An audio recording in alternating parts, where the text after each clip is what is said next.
갈라디아서 2장 15절 16절 지연쌤이 읽어줘. 시작.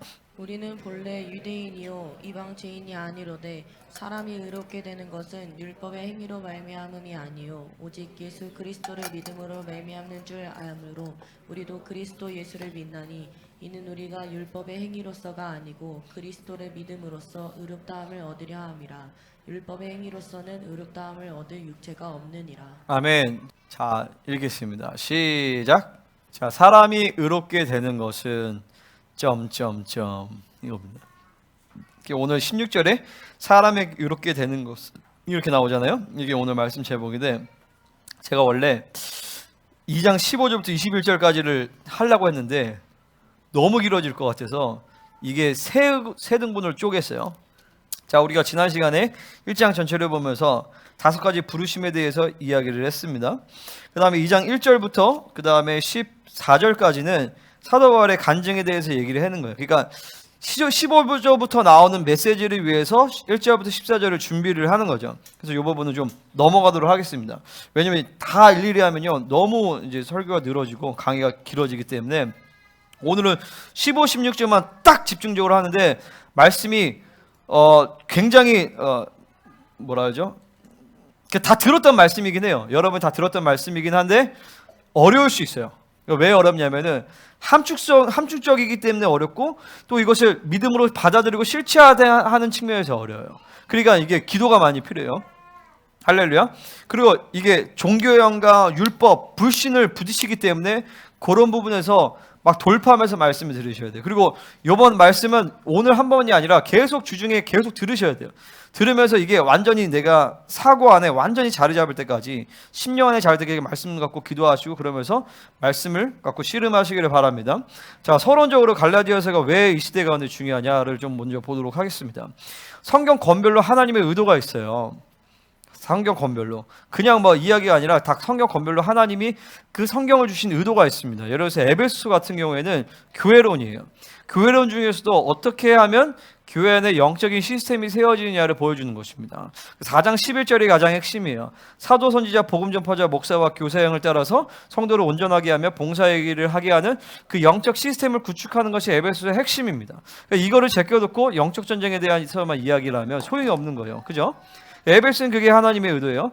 그리고 또 뭐가 있을까요? 로마서는요 하나님의 나라의 전체적인 스트럭처를 보여주는 것이. 그래서 이신칭의로부터 시작해서 성화와 영화 그리고 하나님 나라의 구속사적 전체적인 큰 그림을 보여주는 것이 바로 로마서예요. 로마서를 전체 그러니까 로마서를 정확하게 받아들이면요 어떻게 하면 성도가 구원받고 성화의 과정을 겪어서 영화롭게 되어지는 전체적인 구조를 보여주는 것이.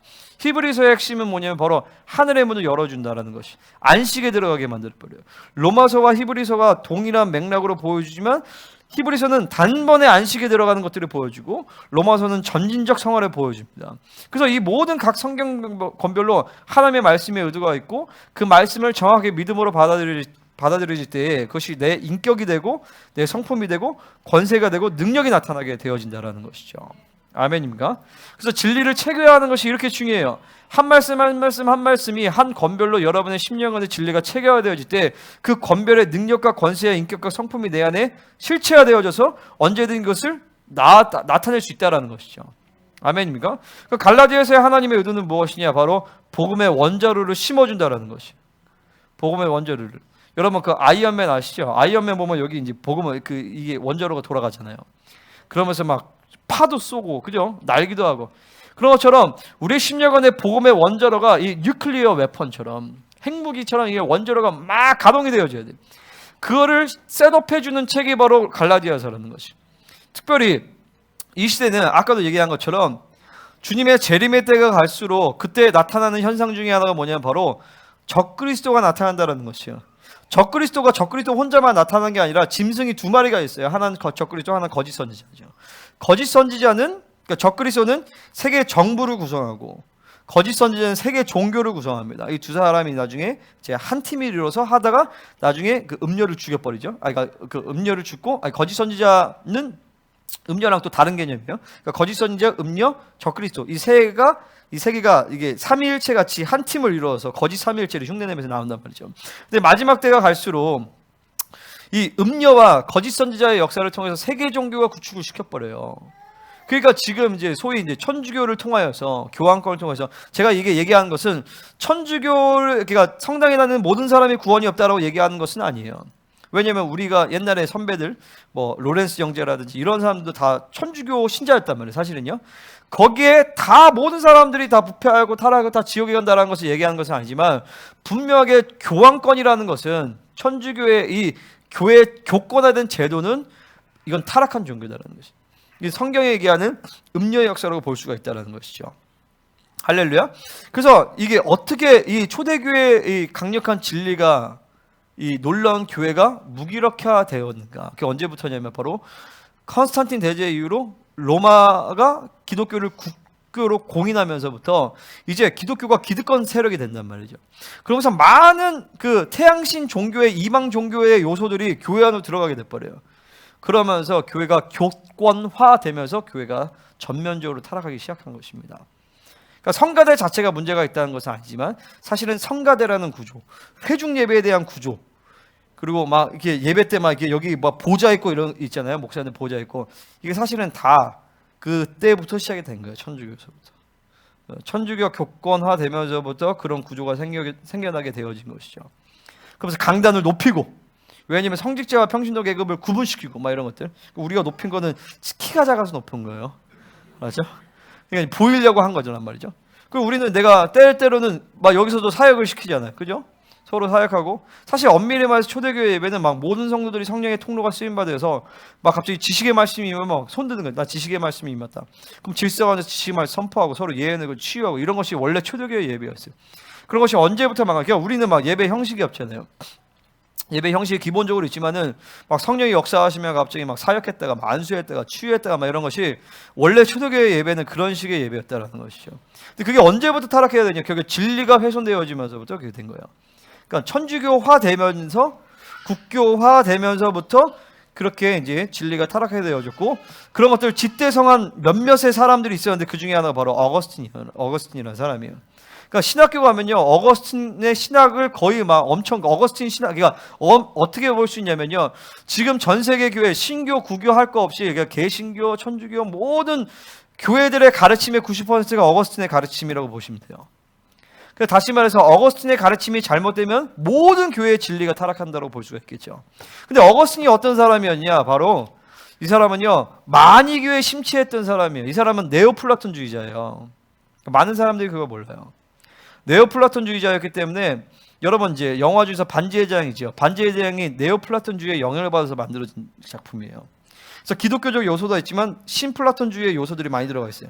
그러니까 네오플라톤주의를 쉽게 얘기하면 뭐냐면 헬라 철학의 사상인데 이것은 이원론이 들어가 있다는 것이 영과 유. 그래서 하나님의 도성 막 얘기하면서 크게 두 개의 도성이 있다 하면서 하나님의 나라 이 땅의 나라를 분리시킨단 말이에요. 그러면서 교회와 하나님의 나라가 분리시켜진 역사들이 일어나게 된 것이고 그 어거스틴이 잘못해서 교리를 만들어내는 것 중에 가장 중요한 핵심 중에 하나가 바로 원죄론이라는 거예요. 오늘 그거에 대해서 조금 얘기를 우리 이제 예전에는 제가 원죄론에 대해서 얘기했지만 또 새로운 부심도 있기 때문에 왜 원죄론이 왜 잘못된 교리고 그것이 왜 내가 성령으로 살아가고 진리로 살아가는 거에 큰 악영향을 끼치는지를 여러분 오늘 보게 될 것이에요. 할렐루야. 그러면서 원죄론에 근거해서 예정론이라는 것이 나오면서 결국에 사람이 어떤 사람은 지옥 가기로 결정했고 어떤 사람은 천국 가기로 결정했다라고 하면서 근본적인 하나님의 창조의 질서 가운데서 자유의지라는 요소를 흔들어 버리게 되는 거죠. 그러니까 뭐냐면 하나님과 우리가 사랑의 관계를 맺었는데 그게 아니라 하나님과 우리의 관계가 종속적인 관계로 변질시켜 버린 거예요. 그러면서 하나님의 영광을 돌려야 됩니다. 우리 그러면 찬송을 드려. 그거 맞죠? 그게 맞는 말인데 아니 막말로 여러분 자식 새끼를 낳고 자식을 낳아서 내 영광을 위해 창조했다라고 하지 않잖아요. 사랑을 위해 창조했지. 사랑하니까 영광이 나타나는 것이에요. 사랑하니까 영광을 받게 되어지는 것이고 사랑이 먼저란 말이죠. 근데 이런 잘못된 예정론 그리고 주권신학, 그러니까 주권신학 자체가 잘못됐다는 거 아니에요. 이것이 나중에 이제 어거스틴에서 이제 칼빈으로 넘어가면서 칼빈이 다 잘못됐다, 어거스틴 다 잘못됐다 얘기하는 것이 아니라 이게 원수들이 그들을 통하여서 그 사람들이 뭐 대단한 하나님의 사람들이었죠. 칼빈은 엄청난 천지였어요. 근데 그럼에도 불구하고 그들을 통해서 원수들이 집어넣은 칩들이 이 교회 가운데서 마지막 때 초대교회의 순수한 진리를 회복하는 데 방해 역할을 한다는 것이죠. 아멘입니까? 그 실제로 어거스틴과 칼빈은 굉장히 많은 사람들 죽였어요.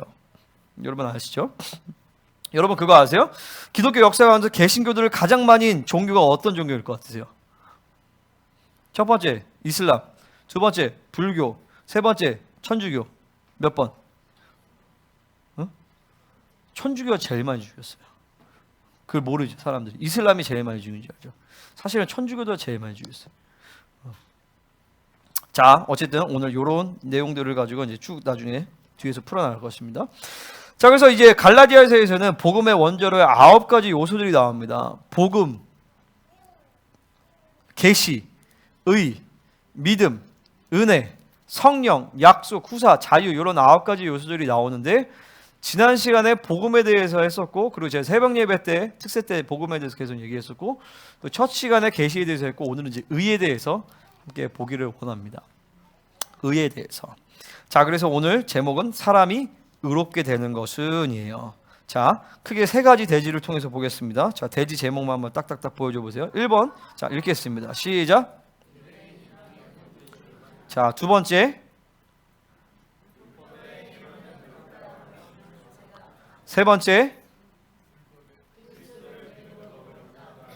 자, 이 세 가지를 다 오늘 외워주세요. 자, 첫 번째가 뭐였죠? 모두 죄인이다.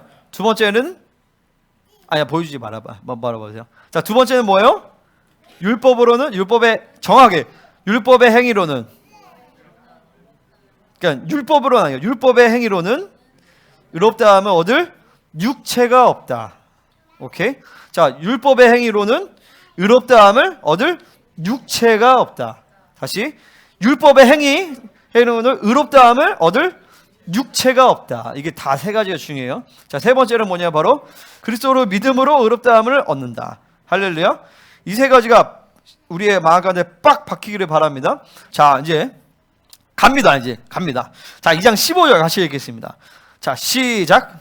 자, 사도 바울이 우리는 본래 유대인이다 이방인이 아니라 이렇게 하면서 앞에서는 뭘 얘기하냐면 네가 유대인이니까 이제 다 제껴버리고 뭘 얘기하냐면 사도 바울이 조롱하는 거예요.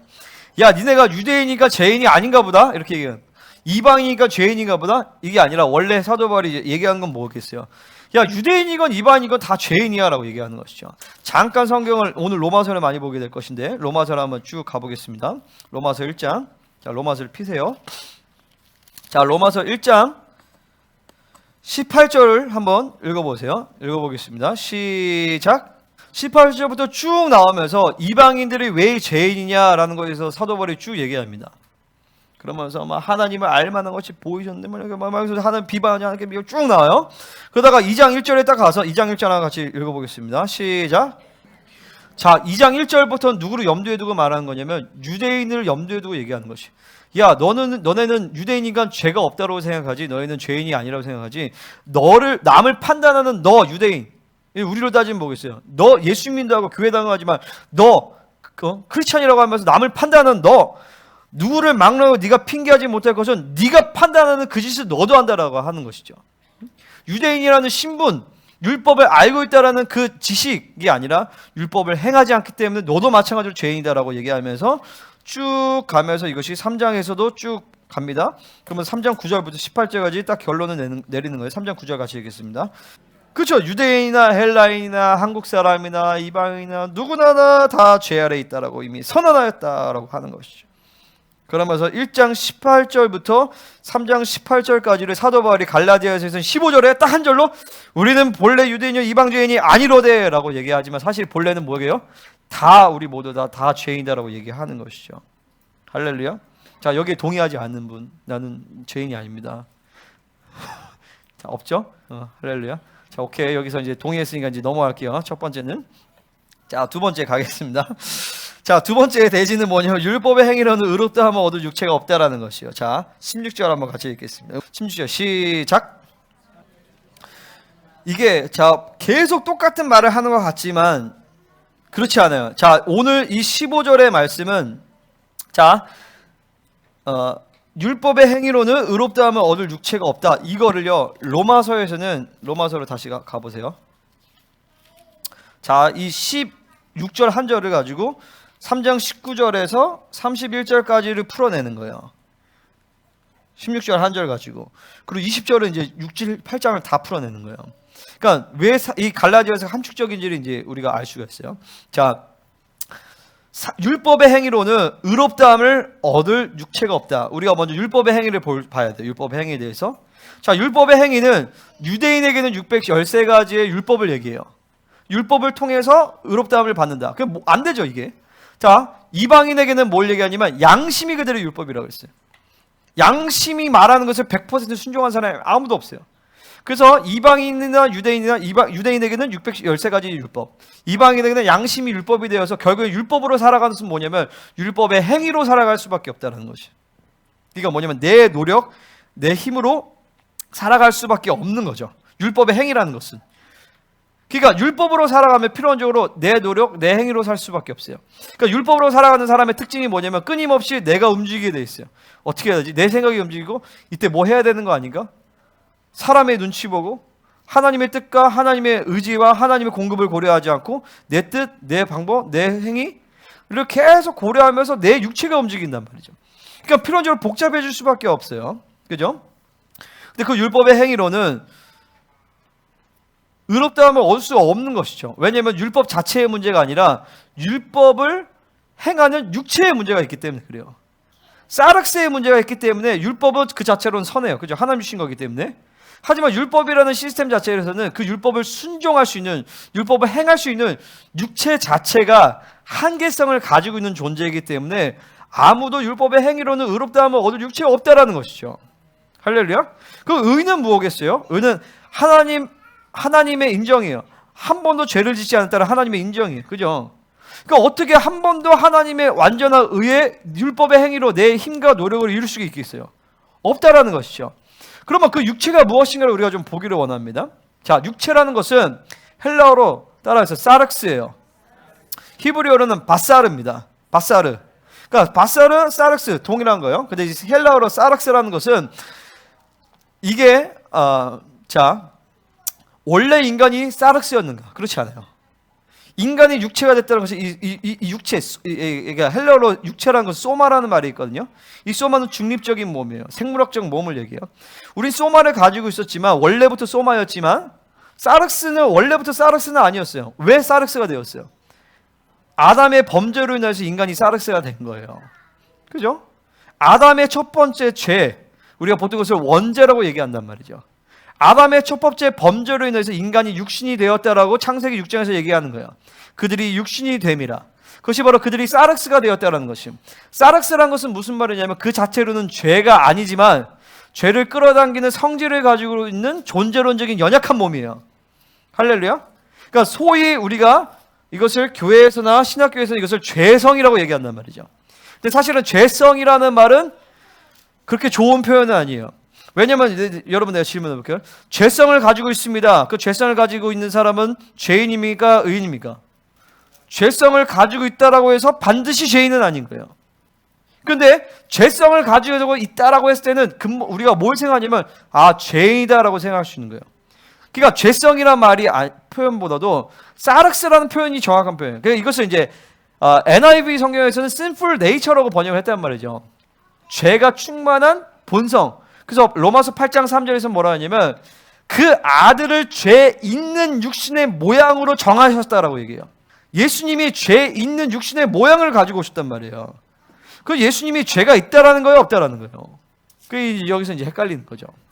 그 예수님이 그 사르스는 아담의 첫 번째 죄로 인한 결과란 말이에요. 그러면 예수님도 그 사르스를 입고 왔어요. 아담의 죄로 인한 결과를 예수님이 가지고 왔단 말이에요. 그러면 예수님이 죄인입니까? 아니죠. 그러니까 이제 원죄교례 여기에 이제 문제가 있는 거예요. 원죄교례의 발달은 어떻게 되냐면 어거스틴이 두 가지의 영향을 받아요. 하나는 뭐냐면은 생물학의 영향을 받습니다. 그 당시에 미개한 생물학이 어떻게 믿었냐면은 닭 안에 저는 모르는데 닭 안에 이렇게 그 알들이 이렇게 다닥다닥 붙어 있대요. 그런 것처럼 인간의 몸 안에도 그렇게 작은 사람들이 붙어 있다고 믿는 거예요. 그러니까 아담이 범죄할 때 그 안에 모든 인류가 다 들어 있다고 믿은 거죠. 생물학에서. 그러니까 인간이 아담이 범죄할 때 모든 인간들도 다 범죄했다고 믿은 거예요. 그래서 로마서 5장 12절에서 로마서 5장 12절 한번 펴보세요. 자, 그러므로 한 사람으로 말미암아 죄가 세상에 들어왔다. 한 사람은 아담을 얘기하는 것이죠. 죄로 말미암아 사망이 들어왔어요. 그죠? 죄로 인하여서 사망이 들어온 거예요. 사망의 권세가 들어왔단 말이죠. 이와 같이 모든 사람이 죄를 지었다. 죄가 세상에 들어오면서 모든 사람이 그 죄를 뭘 얘기하냐면 첫 번째 죄를 얘기하는 아담의 첫 번째 죄. 그 첫 번째 죄로 인하여서 인간 사회에 들어온 건 뭐냐면 아담이 대표성을 가지고 있기 때문에 인간이 육체가 된 거예요. 그 육체를 유전받은 거예요. 사륵스를 유전받았단 말이죠.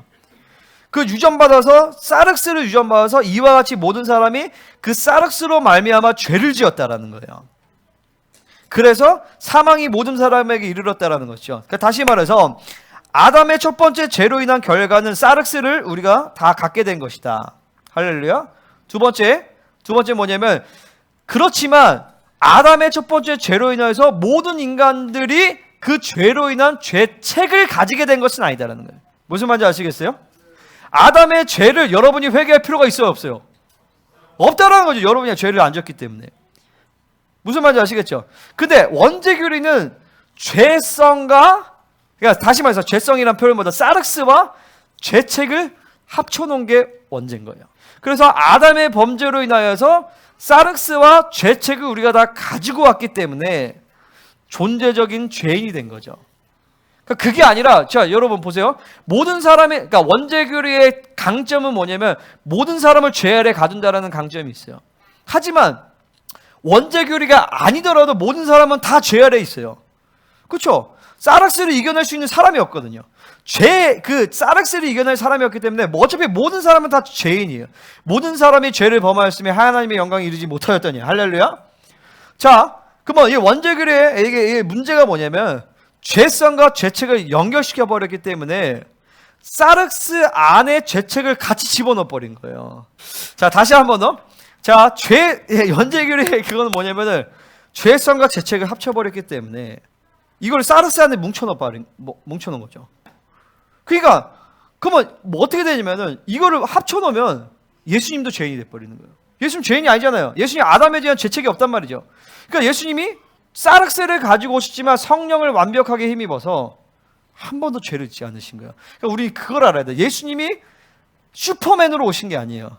하나님의 아들이시면서 인간이셨는데 하나님의 아들로서의 모든 능력과 권세와 모든 거를 다 가지고 오신 게 아니라 하나님의 딱 툭 까놓고 페어 게임을 하신 거예요. 하나님의 아들로서의 그래서 이제 우리가 해석해요. 예수님은 원죄가 없고 우리는 원죄가 있기 때문에 우리는 예수님 그렇게 살지만 우리는 그렇게 못 산다 라고 그게 안 된다라는 거죠. 예수님은 우리와 동일한 조건에서 오신 거예요. 사륵스를 입고. 그러니까 예수님과 우리의 차이는 뭐냐면 예수님은 모태로부터 성령 충만을 입으셨고 우리는 그렇지 않았다는 거예요. 그거밖에 없어요. 그리고 예수님은 모태로부터 성령 충만을 입으셔서 그때로부터 성령으로 100% 사신 거예요. 그러니까 이거를 알면 예수님이 얼마나 귀하신 분인지를 알게 돼요. 그냥 단순히 그분이 하나님의 아들로 능력과 권세를 가지고 야 내가 그 병자를 치유하고 무리를 걷고 나는 하나님의 아들이니까 나는 죄를 안 지어 니네랑 난 달라 이렇게 하시지 않았다는 거예요. 그러니까 자꾸 예수님과 우리를 자꾸 멀게 만드는 거예요. 이게 원수의 전략들이. 그게 아니에요. 예수님은 우리와 동일한 조건, 동일한 사륵스를 입고 아담이 범죄한 그 범죄의 현장에서 오셨단 말이죠. 만약에 예수님께서 아담의 범죄 이전으로 오셨다면 사륵스를 안 입고 오신 거예요. 그러면 아담의 범죄는 어떻게 해야 돼요? 예수님이 해결해야 되는데. 예수님이 아담의 범죄도 해결하기 위해서 아담이 범죄한 그 자리인 사륵스를 입고 오셔서 이 사륵스 육체는 죄를 끊임없이 빨아당긴단 말이죠. 근데 이것을 끊임없이 자아를 죽이신 거예요. 끊임없이 자기를 죽이신 거예요. 어떻게? 성령을 입어서 심한 통곡과 눈물로 간구와 기도와 소원을 올리셔서 완전히 자기를 보이는 십자가 그 겟세마네 그곳에서도 철저하게 피가 땀방울이 되듯이, 여러분 그거 아시죠? 피가 땀방울. 제가 예전에 어떤 분 간증을 들었는데 어떤 사모님이 목사님과 사이가 너무 좋았는데 목사님이 돌아가셔가지고 장례에서 너무 많이 우신 거예요. 너무 많이 우니까 여기가 모세혈관이 터진 거예요. 너무 많이 울어서. 그러니까 땀에서 피가 같이 섞여져 나오더래요. 그러니까 예수님이 인류의 모든 죄악과 인류의 모든 구원을 그분 한 분에게 모든 걸 다 쏟으셨잖아요. 그 영광의 무게를, 그 죄의 무게를 그분 안에 완전히 짊어지셨기 때문에 단순히 영화에서 보면 아버지 이렇게 기도하실 수 없었던 거예요. 비명과 막 절규를 하신 것이죠, 그곳에서.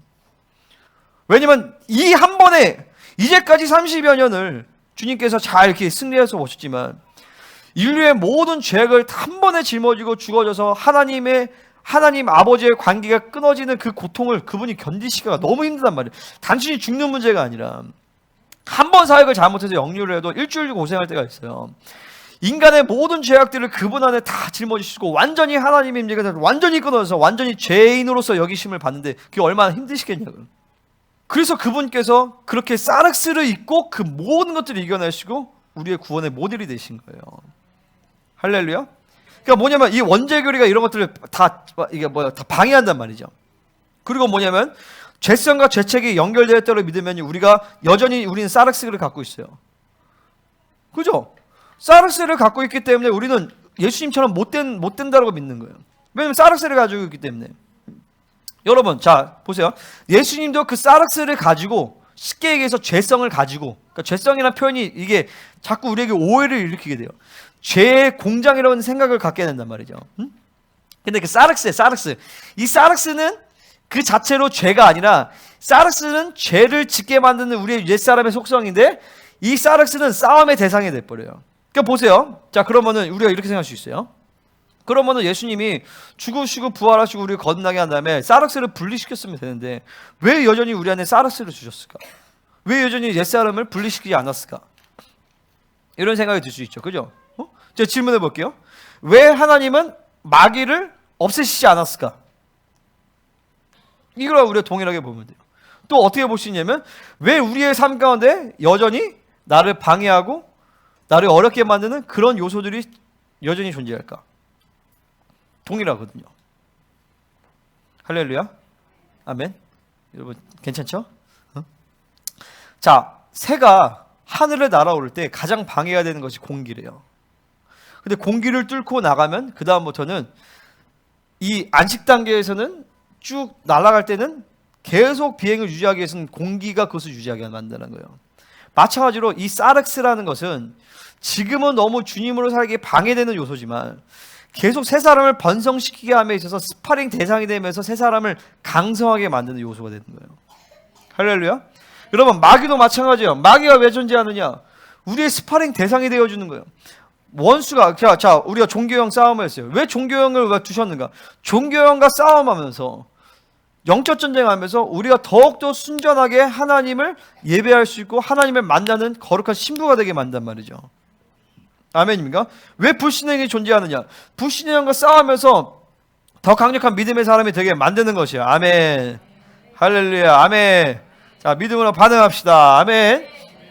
자, 그렇기 때문에 이 사륵스라는 것은 그런 거예요. 할렐루야. 자, 그래서 우리가 육체의 문제를 봤어요. 그래서 육체의 문제로 인하여서, 그러니까 죄인이기 때문에 죄를 짓는 것이지, 죄를 짓기 때문에 죄인이 되는 게 아닌 거죠. 그죠? 그 죄인이란 것은 뭘 얘기해요? 이 사륵스가 문제, 사륵스라는 존재 때문에 우리가 죄를 짓게 되는 것이죠. 그러니까 우리의 신앙생활의 핵심은 뭐냐면 이 사람을 착하게 만드는 게 아니라 우리 안에 옛사람과 새사람의 본질을 깨닫고 옛사람을 죽이는 것이 신앙생활의 목적이 있어요. 제가 우리 학교 주중에도 우리 학생이 한 명이 힘들어가지고 이제 자기 이제 하기 싫다는 거예요. 그래서 내가 그랬어요. 걔를 설득하진 않아요, 내가. 문제는 뭐냐면 얘 안에서 옛사람이 번성한 거예요, 지금. 그럼 우리가 할 것은 옛사람인 것을 깨닫게 해주고 옛사람을 죽이게 만들고 하나님을 바라보게 하면 된단 말이죠. 근데 우리는 자꾸 착각하는 게 뭐냐면 옛사람을 자꾸 교화시키려고 해요. 옛사람은 교화의 대상이야. 옛사람은 죽임의 대상이지. 옛사람은 그리고 주님과 함께 이미 십자가에서 죽었단 말이죠. 옛사람의 죽음을 선포하고 새사람으로 번성하게 해주는 것이 신앙생활의 핵심이에요. 할렐루야. 여러분의 자녀들이 혹은 성도들도 뭐가 그렇다 그게 아니야. 옛사람의 문제란 말이에요. 옛사람이 이런 환경이 문제야. 이 사람의 문제. 아니요. 그 사람과 환경이 문제인 여러분 안에 옛사람이 문제인 거예요. 옛사람이 죽이면 돼요. 할렐루야. 그러니까 옛사람과 옛사람의 구분이 명확해야 된다는 것이죠. 그거는 이제 다음 주에 나와요. 다음 시간에 새사람과 옛사람에 대해서 더 자세하게 나옵니다. 자, 그래서 주님은 그 사륵스를 힘입고 한 번도 죄를 짓지 않아서 온전케 되신 것이요. 할렐루야. 자, 그래서 율법의 행위로는 그러니까 당연히 의롭다함을 얻을 수가 없죠. 율법의 행위로는 그러니까 어차피 사르스가 하는 거니까 사르스는 뭘 해도 소망이 없는 거예요. 할렐루야? 그러니까 그걸 아셔야 돼. 이 사르스는 내 옛사람은요 아무 소망이 없어요. 그러니까 죽여버려야 돼. 죽는 것밖에 답이 없는 존재예요. 그러니까 사르스를 그러니까 육체를 가지고 옛사람을 갖고 어떻게든 그 개를 잘 해가지고 그렇게 하실 생각을 하지 마세요. 할렐루야? 그러니까 우리 신앙생활의 핵심은 뭐다? 옛사람을 죽이고 새사람을 번성하게 하는 것이다. 그러면 여기서 이제 뭐가 나오냐면 새사람과 옛사람이 어떻게 구분되어지느냐가 이제 이게 이슈가 돼요. 그 이제 제가 다음 시간에 더 얘기할 거예요. 그러니까 그렇지만 좀 얘기할게요. 자, 새사람과 옛사람의 구분이 명확해야 돼. 그러려면 새사람이 번성해야 돼가지고 성령 충만자가 이런 것이 새사람이라는 것을 좀 더 알아야 돼요. 그러니까 필연적으로 그러기 위해서는요 의를 유지하고 살아야 돼요. 의를 유지하면 이것이 그러니까 새 사람을 유지한다, 의를 유지한다, 하나님의 임재 가운데 산다, 다 동일한 말이거든요. 할렐루야. 그러면 일단은 한 번은 24시간을 하나님의 의를 유지하고 성령 충만을 유지하고 내가 임재 가운데 살아가는 삶의 훈련을 해봐야 돼요. 집중적으로. 그러면 그 다음부터는 이게 아니구나, 이게 믿음으로 하지 않는 거구나, 성령으로 하지 않는구나를 깨닫게 돼요. 그러니까 로마서 14절에서 뭐라고 얘기하냐면 믿음으로 하지 않는 것은 다 죄라고 얘기하는 거예요. 그러니까 똑같이 기도해도 어떤 사람은 믿음으로 할 수도 있고 어떤 사람은 율법으로 할 수 있는 거죠. 그러면 그 사람이 율법으로 기도하는 것은 의미가 없어요. 사실은요 옛사람으로 기도하는 거기 때문에 그것은 성령으로 하는 게 아니라 종교와 율법으로 운행되게 되는 거예요. 그러니까 이게 신앙생활의 근본인 거죠. 근본. 할렐루야. 자, 세 번째 한번 읽어보겠습니다. 세 번째. 자, 제목. 아멘. 자, 의라는 것은 아까도 얘기했지만 한 번도 죄를 짓지 않았다는 하나님의 인정이에요. 창조주의 인정. 그러니까 이게 의가 얼마나 엄청난 거예요. 한 번도 죄를 짓지 않았다고 창조주가 인정해 주신단 말이죠. 할렐루야. 자, 여러분 죄를 졌어요, 안 졌어요? 졌죠. 한 번도 죄를 안 졌다고 하나님이 인정해 주시는 거예요. 그러면 보세요. 이 의를 믿음으로 받아야 돼요. 그러니까 근본적으로 이 의는 내 행위와 노력으로 안 돼요. 여러분이 24시간 기도를 하건 40일 금식을 100번 했든지 간에 어쨌든 죄를 지어요. 그러니까 내 율법의 행위로는 의롭다함을 못 얻는 거예요. 근데 믿음으로 말미암아 그분이 이루신 일을 그냥 믿음으로 거저 받는단 말이에요. 거저. 내가 죄를 지었지만 모든 것을 씻어준단 말이에요. 한 번도 죄를 짓지 않았다고 인정을 해주잖아요. 그죠? 그래서 율법의 행위로는 그러니까 로마서 3장 19절. 자, 3장 20절. 율법의 행위로 그의 앞에 의롭다 하시면 얻을 육체가 없나니 율법으로는 죄를 깨달음이니라. 그 율법은 죄를 깨달을 수밖에 없어요. 양심이 죄를 깨닫게 하고 율법이 죄를 깨닫게 하고 그거밖에 기능이 없어요. 자, 그런데 이제는 21절에 율법에 하나님의 한 의가 나타났으니 율법과 선지자들에게 증거를 받은 것이라. 할렐루야. 자, 그 한 의는 뭐냐면 예수님이 모든 것을 다 이루시고 야 그냥 믿기만 해라고 하는 거예요. 할렐루야. 믿기만 하면 한 번도 죄를 짓지 않았다는 하나님의 인정을 내 안에 빡 받아주시는 것이죠. 그러니까 예수님의 보혈에 대한 말씀의 지식과 그 보혈에 대한 믿음만 있으면 의의 문제는 다 해결해야 되는 거예요. 할렐루야. 어떻게 인간이 거룩하게 됩니까? 내가 기도 많이 하면 거룩하게 됩니까? 말씀을 많이 하면 거룩하게 됩니까? 아니요. 이 거저 주시는 하나님의 의를 받으면 거룩이 그냥 바로 해결돼 버리는 거예요. 자, 보세요. 이것을 어떻게 우리가 어디서부터 가야 되냐면 자, 이렇게 얘기가 나옵니다. 율법과 선지자들에게 증거를 받은 것이라. 그리고 모든 사람의 죄를 범하였으면 하나님의 영광에 이르지 못하더니. 자, 애초에 창세전부터 계획했던 그 계획, 율법과 선지자들에게 주셨던 본래 오리지널 플랜이 이 원래 예수님으로 말미암는 하나님의 의라는 것이에요. 이 율법으로 말미암는 의는 그냥 임시방편인 거죠. 초등학문이에요. 원래 오리지널 플랜이 예수님으로 말미암아 주시는 하나님의 의인 거예요. 근데 사실 엄밀히 말하면 그것도 아담의 타락 이후에 만들어진 하나님의 플랜인 거예요. 할렐루야. 자, 하나님이 사람을 창조하십니다. 왜 창조하시냐? 하나님께서 이 사람들을 당신의 영광의 사랑의 파트너로 창조하시기 위해서 창조하신 것이에요. 그래서 뭐야? Our first calling. What is our first calling? 우리의 첫 번째 부르심이 무엇이냐? 바로 loving God이에요. loving God. 하나님을 전심을 다해 사랑하는 것이 여러분이 향한 첫 번째 부르심인 것을 믿으시기를 바랍니다. 여러분이 공부 잘하는 것도 첫 번째 부르심이 아니고 여러분이 사역을 많이 하는 것도 첫 번째 부르심이 아니고 우리에서 많은 교회를 개척하는 것도 교회 첫 번째 부르심이 아니고 우리의 첫 번째 부르심은 뭐냐? 바로 주님을 사랑하는 것이 전심 전력 우리의 모든 것을 주님을 사랑하는 것이 우리를 향한 첫 번째 부르심인 것입니다. 그래서 우리가 사랑하기 위해서는 그분을 우리가 만나야 돼요. 그죠? 사랑에서 두 가지 조건이 필요해요. 하나는 뭐냐? 자발적이어야 돼. 그래서 자유의지를 주신 것이에요. 두 번째는 뭐냐면 성장해 나가야 돼요. 그러면서 이제 점점점 커가면서 온전한 사랑의 관계를 맺을 수 있듯이, 자, 첫 번째 그래서 자유주의를 주셨어요. 우리가 사랑하시려고. 두 번째는 뭐냐면 성장하게 하셨는데, 성장하려면 어떻게 성장하냐면 만나야 성장하는 거예요. 하나님을. 그러니까 하나님을 만나게 하기 위해서 취하신 조치가 뭐냐면 하나님의 의라는 것이죠. 의. 할렐루야. 의는 단순히 의롭다 이런 거 아니야. 의의 핵심은 뭐냐면 하나님을 만날 수 있는 자격이 의인 거예요. 할렐루야.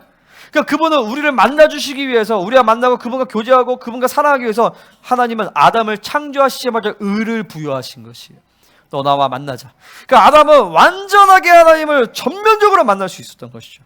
어느 정도 전면적으로 만나냐면 아담이 범죄한 이후에 자기의 벌거벗은 모습을 알게 돼요. 하나님의 영광이 떠나니까. 그전에는 벌거벗은 모습을 볼 수도 없었어요. 왜냐하면 완전한 영광의 빛 가운데 감싸져 있었기 때문에. 모세는 하나님과 얼굴을 40일 동안만 독대를 했어도 얼굴에서 광채가 빛났어요. 아담은 그 정도가 아니라 하나님을 전면적으로 만나서 온몸에서 예수 그리스도의 영광의 복음의 광채가 전면적으로 발산했단 말이죠. 그래서 아담은 뭐냐면 하나님의 형상, 셀렘이라는 것이에요. 하나님 같은 존재, 하나님적인 존재. 하나님이 어디 계시지? 아담을 보면 하나님이 저기 계시구나. 하나님은 저런 분이라고 알 수 있었던 존재란 말이죠. 그죠? 자, 여러분 하나님의 형상이 예수님의 형상이란 말이죠. 그래서 예수님의 이름을 줬단 말이에요. 뭐냐면은 이 땅에 예수님이 어떤 분이신가? 나를 보면 예수님을 알게 돼야 되는 거예요. 예수님의 이름에 권세를 줬단 말이에요. 여러분이 귀신을 내어쫓고 병든 자를 치유하고 그리고 복음을 전하고 하나님의 나라 영광에 돌파하고, 이것이 원래 우리를 향한 그리스도인, 그 말은 뭐예요? 우리 안에 그리스도가 계신 거예요. 내가 작은 그리스도가 됐다는, 작은 메시아가 됐다는 말이죠. 진짜 메시아를 향한 우리가 통로가 됐다는 거예요. 할렐루야. 그래서 왕이면 제사장이라고 얘기한단 말이죠.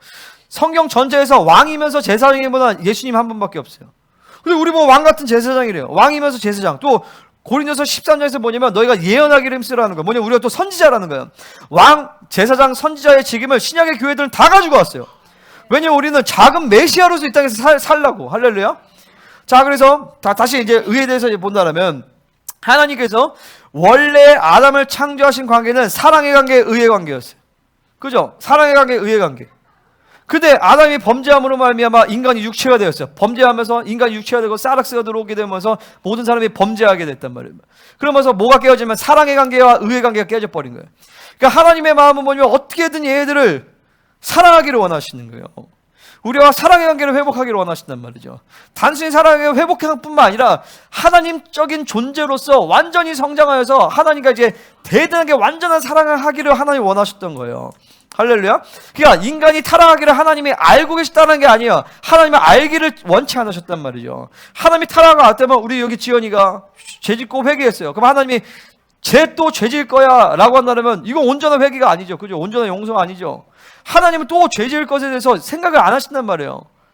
당신의 전지를 사용하지 않으시는 거예요. 포기하셨단 말이죠. 마치 예수님께서 당신의 하나님의 아들의 권세와 모든 능력과 특권을 포기하신 것처럼, 할렐루야, 하나님 매 순간 우리를 사랑하시기 때문에 우리에 대해서 당신의 전지하심을 포기하시고 그분은 우리를 알아가신단 말이죠. 할렐루야.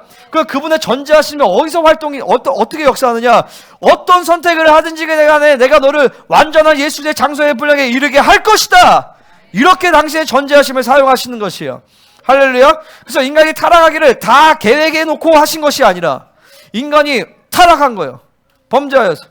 그리고 하나님은 그 모든 조치를 다 취할 수 있는 계획을 다 주시고, 너네가 어떤 선택을 하든지 나는 내 사랑의 파트너를 만들고 내 사랑의 파트너로 세우는 일에 나는 절대 포기하지 않을 거다라고 주님이 선포하시는 것이죠.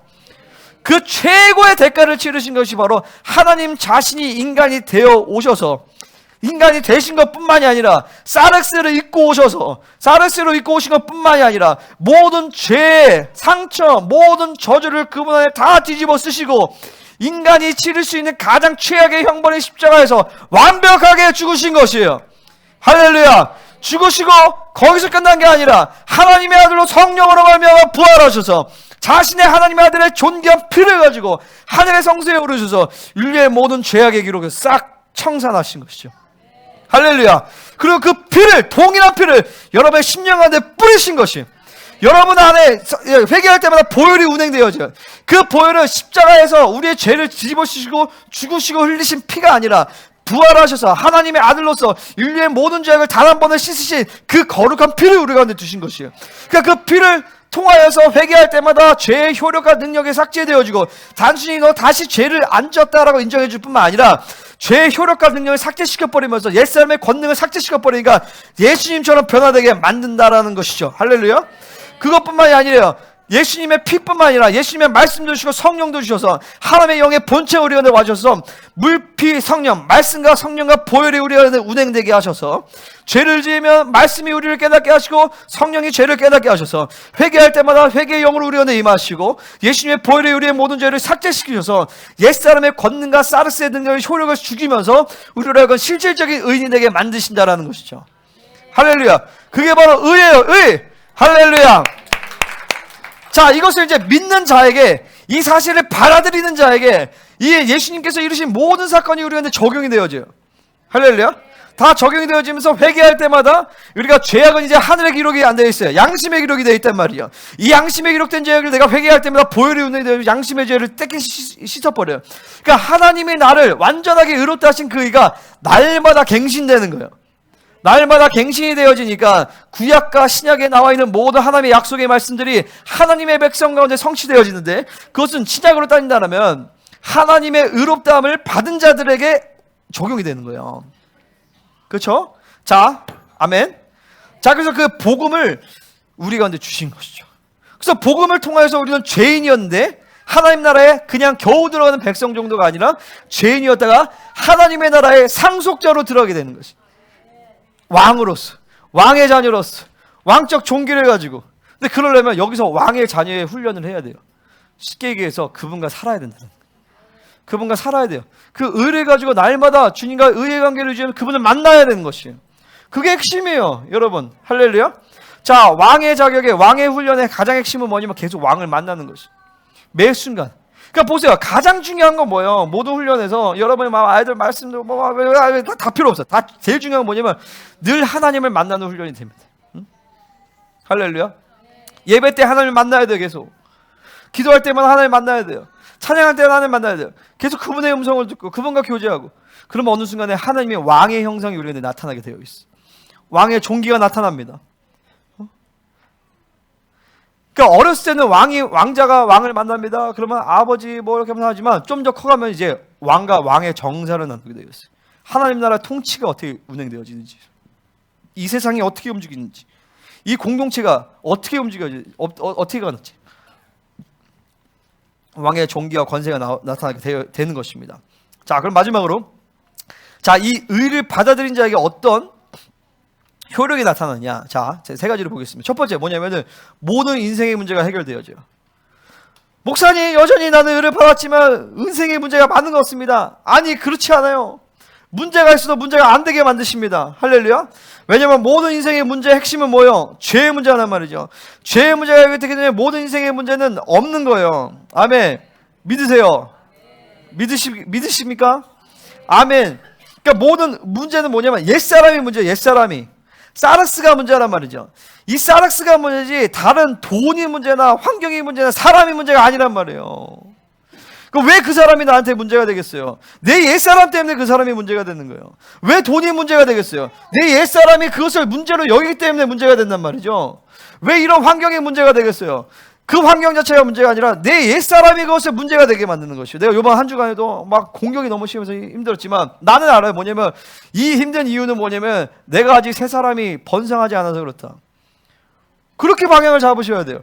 내 옛사람만 죽어지면, 내 사르스만 죽어지면 인생은 다 행복하게 되어 있어요. 할렐루야.